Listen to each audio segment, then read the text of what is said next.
Have you ever heard quotes like these before? There's no need even to have a college degree at all. You don't need college to learn stuff, okay? Everything is available basically for free. There's a couple of problems with the degrees is that everyone has one. The match between the degree and the workplace has become less and less self-evident. A degree in English literature doesn't prepare you for a job. It could make you think, write, and speak, which prepares you for any complex job, and that's what's supposed to happen. But increasingly, I think that doesn't happen. And the employers are waking up to this very rapidly. Now they're thinking, well, why do I have to bother with the degree if I'm going to train them, if it isn't bringing anything of value? Just pay for something that you have no reason or knowledge to why you want it, other than it's the thing you're supposed to do. We now live in a world where the biggest companies in the world no longer are requiring a college degree. You know, you can DM your way into a job these days. What's that about? Does it mean going to college is a bad idea? Should you have chosen another path that leads to more success and satisfaction? Maybe, but maybe not. Those great minds have my love and respect. I agree to what they're saying, but at the same time, I have to disagree. Because it depends on the case. Let me explain. The first argument they make is this. Nowadays, you have free access to education. You can start doing something like a job or a business and learn everything in a self-taught manner.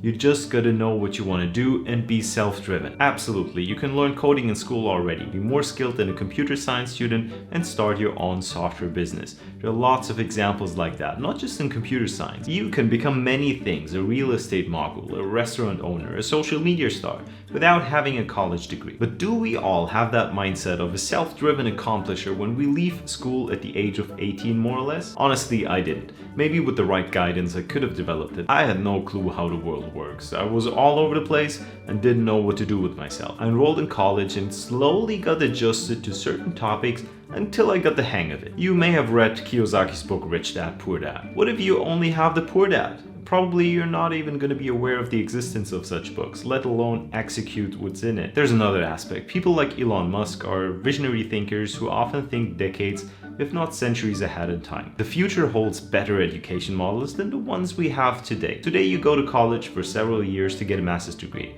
There are still too many colleges that offer little real-world experience in their curriculum. Many topics and details that you learn in college are irrelevant when you work in a specific position. On top, you may leave college with a huge debt. You know, we ask kids that are 16 to 18 years old to make $100,000 debt decisions when they go off to university. And they're not prepared for that. They don't know what they're getting themselves into. They just assume, okay, I'm going to pay 4 years of education at $25,000 a pop, and when I come out the other side, somehow I'll be able to pay it back. Right. That's not how life works anymore. The average debt of a master's degree holder in the United States is about $70,000. For PhD holders, it's a whopping $160,000. Isn't that order becoming more and more unreasonable? No wonder the college system is being criticized, especially in countries where education can be overly expensive. It's only natural to suggest alternative paths. An ideal path could look something like this. Imagine starting to work someplace from day one. You observe professionals, you get small tasks that keep getting more challenging over time. You're guided by a senior, you learn the theory that you need on the way by accessing an almost infinite pool of free learning material. You earn while you learn. Wouldn't this be more efficient? I'm sure it would be. Unfortunately, there are little to no education programs of this kind for professions that require a higher degree. The closest that comes to that model is an apprenticeship. In general, the professions that you can exercise with an apprenticeship are less complex compared to the professions that require a higher degree. Compare a car mechanic to an automotive engineer, or a medical assistant to a doctor. That again is reflected in the average wages. But don't be fooled by the average values. There are apprenticeship professions that will guarantee you a job and pay really well. You'll even get higher wages than people who have a college degree in fields that are not in demand. I got a list for you with college degrees that provide the lowest returns of investment. And please don't get me wrong, I'm not saying those aren't important professions. On the contrary, I believe it is important to preserve arts and history. I'm simply stating the fact that you may not get a good financial return. There are little opportunities. You may be without a job and in debt for a while. If those are the jobs that you want to do, you may want to avoid colleges with high tuition fees and opt for a state college. Leaving film school with a debt of $100,000 can be a huge problem. Leaving engineering college with that debt is normally not an issue. By the way, not everyone is suited for an academic path. Many students feel lost in college and change majors. It's so fine to do an apprenticeship and become a craftsperson. After a few years, you can even set up your own business that will just fly. Even if you don't want your own business now, you'll earn well well enough, it's still good to know that you always have this option. If you are the type of person that wants financial security without big risks, you're probably better off with an apprenticeship or higher degree in a field that is in demand. Honestly, that is why I chose engineering over becoming a musician. Sitting on a rooftop, wasting my time, waiting for a breeze, cause the sun does shine. Got my face all tan, the guitar in my hand, got Probably a good decision. Anyway, after a while I started to love engineering. It offers more creative freedom than I had ever imagined. You don't always have to know what you love. Sometimes you start to love what you know.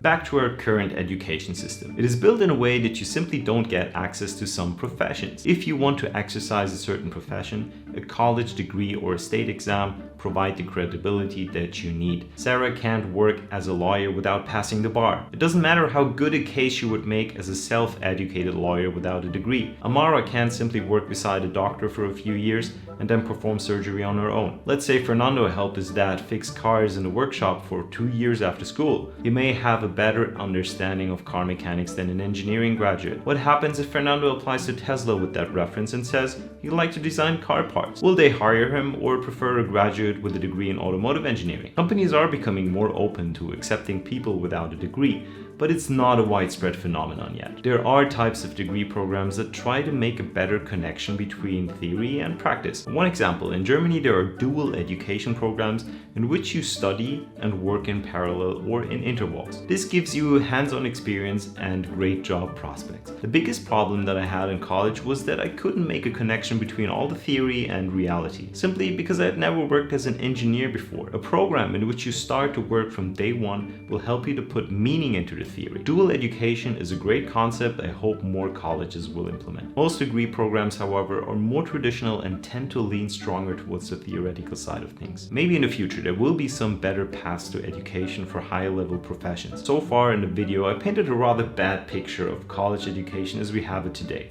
Is going to college really a bad idea? For many high school graduates it's not, especially for those who have access to free or affordable education, for those who select a profession that is highly in demand, for those who want to exercise a profession that they can't access another way, for those who haven't developed an entrepreneurial mindset as a teenager and need some time and impulses to get there. And you can get there. More than half of business owners in the United States have a college degree, or were at least in college and figured out another way for themselves. Sometimes you need to be more involved in a topic, be it in college or on the job, before you can go ahead and become an entrepreneur. Having a business doesn't have to be the goal. In social media, entrepreneurship seems to be the ultimate definition of success. It can go too far. I know many people who feel unfulfilled although they have good jobs that are well paying. There's always this pressure to become self-employed.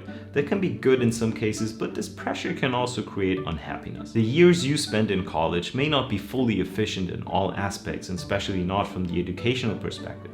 But that's okay. You're coming together with a group of like-minded people. You embark on a joint mission. You make friends and also enjoy your time. Maybe do a semester abroad and have a cultural experience. You get a curricular structure that guides you in some directions. You have mentors and you can build a network. It's up to you to make the best of your stay in college. There's more to the college environment than just the curriculum. Open that box and you can greatly benefit. Check out my videos to see what else students do in college to improve their skills. Looking back, college was the right decision for me. I wouldn't have been able to work a higher level job, let alone found a business when I left high school. I needed those years of exposure to lots of different topics and problems in college. This is where I learned how to learn things fast and put them in the right context. I tried student jobs and student projects to get a feeling for what I want. In my early 30s, I had already worked on quite a few things as an engineer, like satellites and rovers, and I started a business. It's not late. It felt right on time. That doesn't mean that college is the right thing for everyone. There are teenagers who build successful businesses. There are people who do an apprenticeship in something they simply love. Evaluate the college path and alternative paths and see what works best for you. Reevaluate if you're on one of the paths already and don't feel like this is where you belong. Be conscious about financial decisions regarding your education. There are professions in which you don't have to worry about a student debt. In others, the debt can become a lifelong burden. In that case, look if there are more affordable programs. Ask yourself if you are open to doing something else unless you're fanatic about a certain profession. Maybe like me, you'll start to love what you do once you get the hang of it. With that being said, I hope you love this channel by now and are ready to subscribe to it. See you soon.